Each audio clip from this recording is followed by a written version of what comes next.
NiteShade Brigade activated.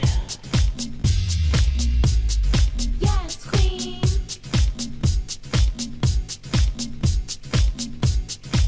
Well, here we are, season 2 of Some Like It Hot.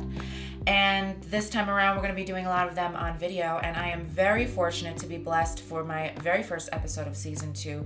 My guest today is 2-time Super Bowl champ, NFL playing, and if I might say, a very entrepreneurial spirited person, Jarvis Green. Say hello. Hey, how you doing? I am good. How are you this morning?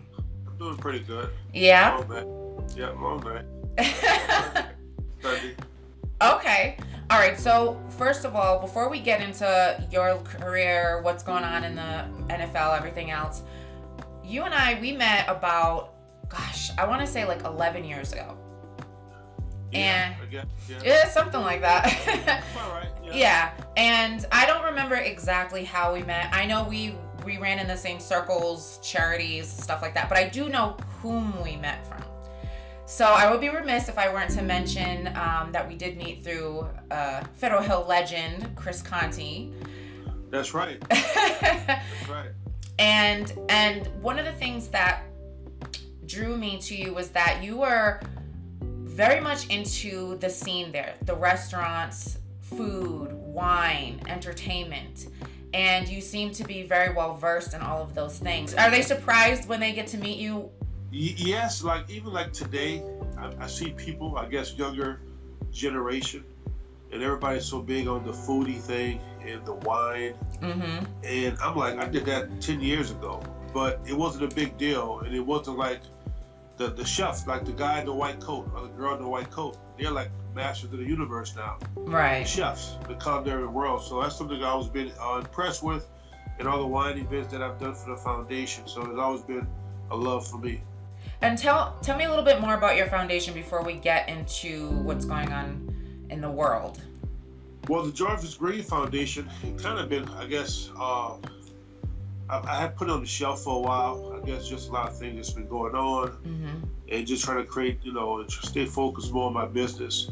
But back when I was doing the foundation, it was helping single moms, mm-hmm. With those who had problems with their bills, with school tuition, food, the little things, So we always we raised money. We did different events, and not, I guess, like the typical athlete that does golf, golfing events. I did more just food and wine, and did a lot of wine tastings. I think it was an easy way to get people in one room to have a good time, but also to raise money for the cause. Have you thought about maybe turning over the business to maybe focusing on people who've been affected by this tragedy of 2020, the COVID-19? Well, it's funny you mentioned that. So like back in March and April, I have been selling, I guess, I got into the PPE business. So mm-hmm. I have been selling face masks, sanitizer, gloves, face shields, whatever you want to call it. So I've been doing that since April. Oh, okay. And really, when it happened, I wasn't looking to do any of that, but I was about to set up with corrections here in Louisiana. And then the director pretty much asked me, can you get sanitizer? And I said, I guess. I have no idea. Right. I don't know anything about sanitizer. So I tried to get into that and then tried to do another thing. So I've been doing that since April. So really, I've been helping people that. No, and it's important because it's tough. I try to raise money for the elderly to get food to them. And there's so many people that have been affected by it. So. Yeah, so many. All right, so let's get into the new season because so for those of you who don't know, when I used to do this podcast for the first season, I would record pretty much at any time, but this year the news moves so quickly that we're about 2 days out from this going live. So this is Sunday. You're actually going to be watching some football tonight, I'm sure. So, but the season actually began on Thursday.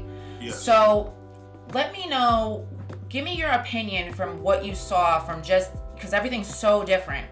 How do you feel about how they're handling it so far going into it? You mean with just the COVID situation? Yeah, everything. What you saw on the debut of this new season, because it's unlike any other season. Yeah. So much has happened, I guess, since COVID started, and it really changed the entire world. It forced everybody adapted to living the next day, Right. and not knowing the expectations and understanding what's in front of us and what we have to do now. But watching the first game, KC Titans, and not even just that, even like with the Black Lives Matter, and so much been going on. This year 2020, I call it the year of the mulligan. It's just so much stuff been going on. But I know the way with the NFL, I know a few weeks ago I said the season was going to start late. Yeah. And I was wrong. But just the way they've been handling things, I really don't know the details of it. But I remember, watching the guys, I thought they was going to wear like a face shield. But Right. I guess they're like, hell with it. Because the guys on the field, they're all together. So if one gets sick, they all get sick. But you saw that the coaches, people had their face masks on. You saw the stands. I guess it was, 20%, the attendance that they had in the stands. So Right.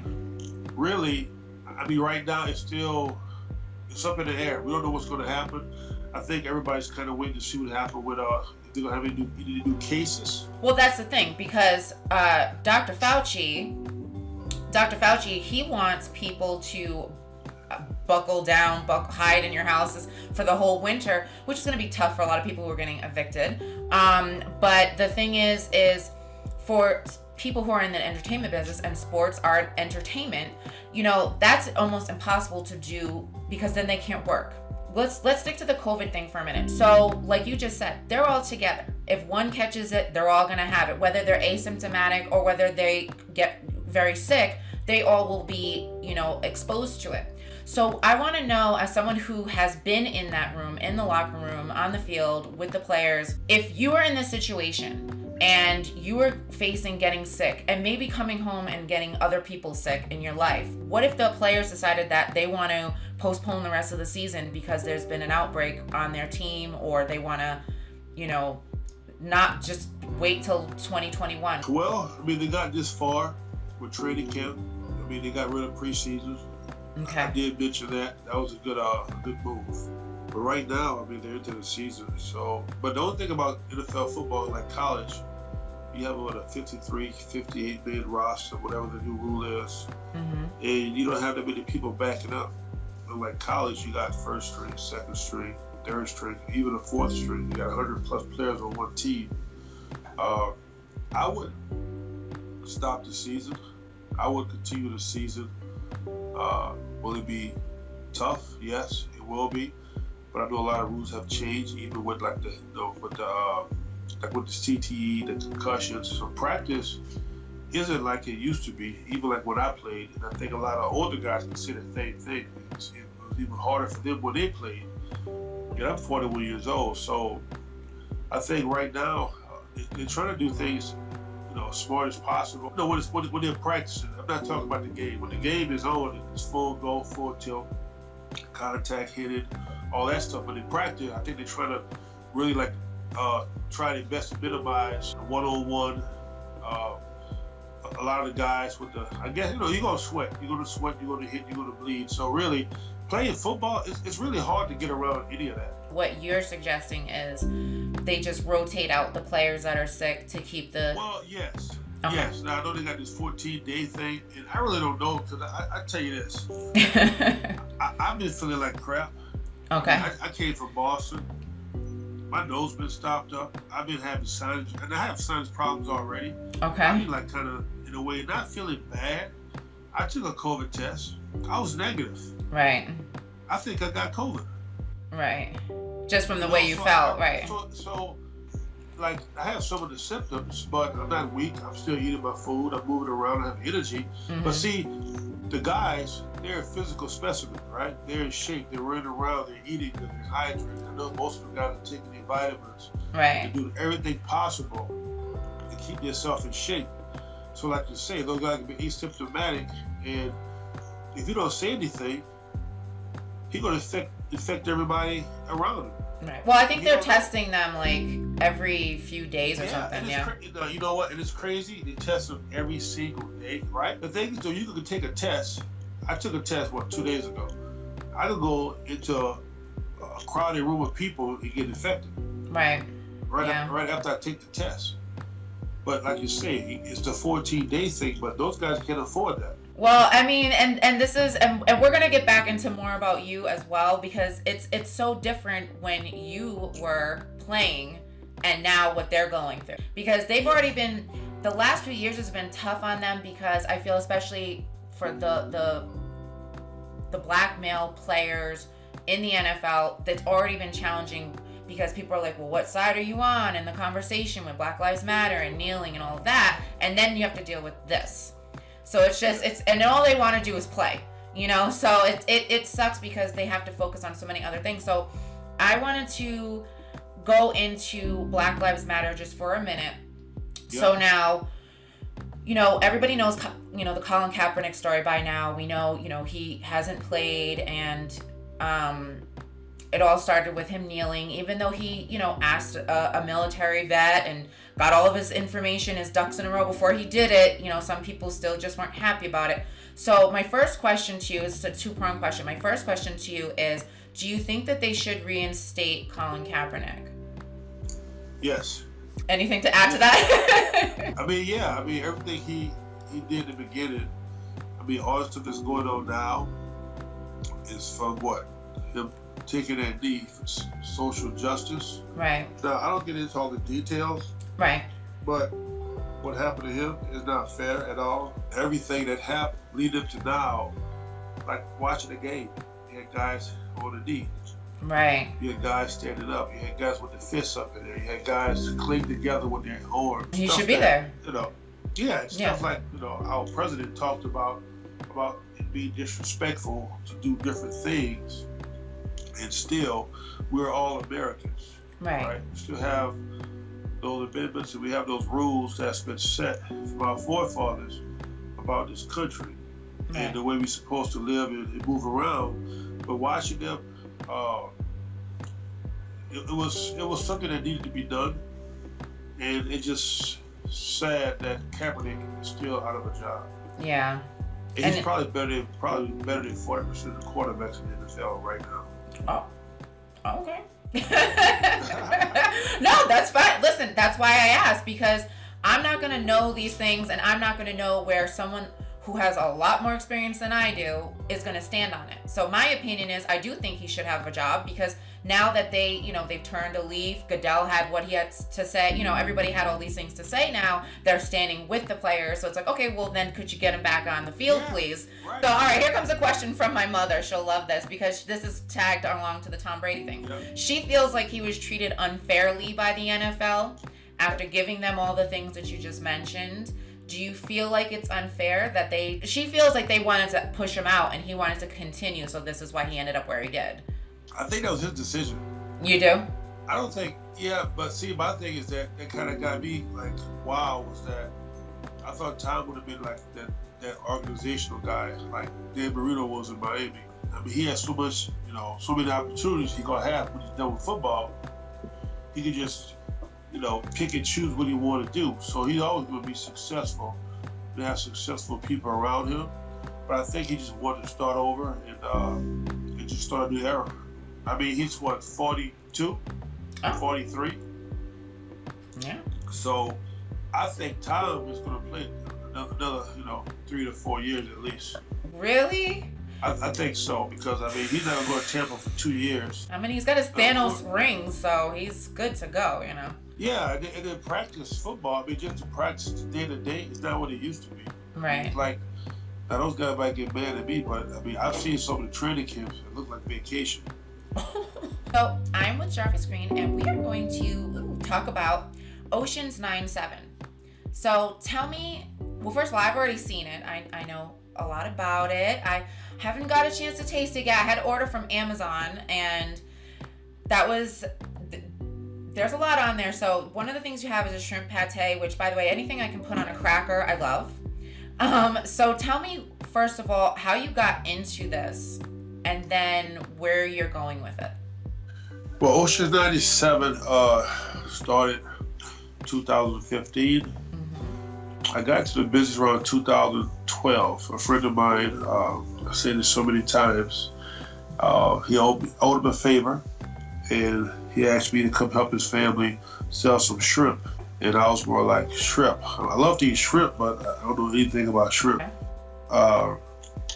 Being a black guy, African American, people call me Bubba, but I always tell people I'm like Tom Hanks because I didn't know anything about it.